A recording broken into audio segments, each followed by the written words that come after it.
नमस्कार दर्शक हो, मी आहे काजल आणि तुम्ही पाहत आहात नागपूर समय मराठी बुलेटिन। आजच्या या विशेष अंकात आपण घेऊन येणार आहोत देश विदेशातील, राज्यातील आणि आपल्या परिसरातील सर्वात महत्त्वाच्या घडामोडींचा आढावा। राजकारण, समाज, आरोग्य, संस्कृती, मनोरंजन आणि अनेक महत्त्वाच्या क्षेत्रातील ताज्या आणि ठळक बातम्या तुमच्या समोर मांडणार आहोत। तर मग वेळ न घालवता सुरू करूया आजच्या महत्त्वाच्या बातम्यांसोबत।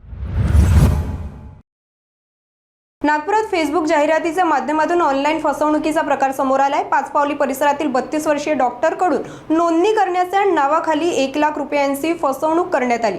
पीडिताच्या तक्रारीवरून पाचपावली पोलिसांनी अज्ञात आरोपी विरुद्ध गुन्हा दाखल करून पुढील तपास सुरू केला आहे। नागपुरात पोलिसांनी मोठी दरोड्याची घटना घडण्याआधीच उधळून लावली आहे।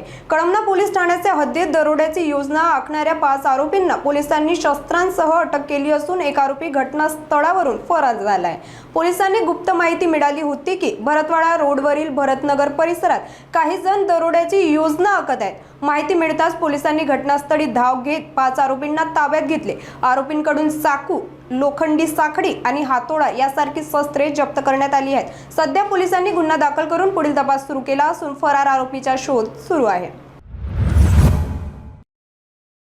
केंद्र सरकारने घरगुती एलपीजी गॅस सिलेंडरच्या दरात 60 रुपयांची वाढ केल्याच्या निषेधार्थ नागपूरमध्ये 12 मार्च रोजी काँग्रेसच्या वतीने जिल्हाधिकारी कार्यालयासमोर आंदोलन करण्यात आले। कार्यकर्त्यांनी घोषणाबाजी करत चूल पेटवून प्रतिकात्मक स्वयंपाक केला आणि काहींनी डोक्यावर सिलेंडर घेऊन विरोध दर्शवला। गॅस दरवाढीमुळे सर्वसामान्यांचा घरगुती खर्चावर ताण वाढत असल्याचा आरोप करत दरवाढ मागे घ्यावी आणि गॅस योग्य दरात उपलब्ध करून द्यावा अशी मागणी काँग्रेसने केली।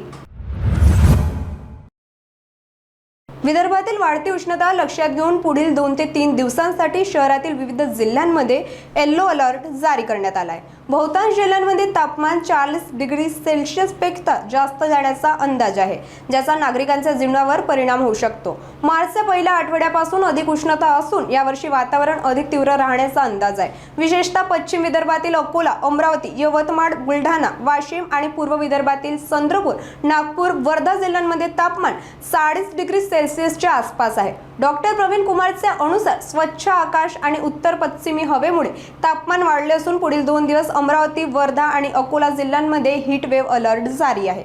14 ते 15 मार्चला बंगालच्या उपसागरातील उच्च दबाव प्रणालीमुळे विदर्भात काही ठिकाणी असामायिक पाऊस होऊ शकतो, ज्यामुळे उष्णता कमी होईल पण दमटपणा वाढण्याची शक्यता आहे।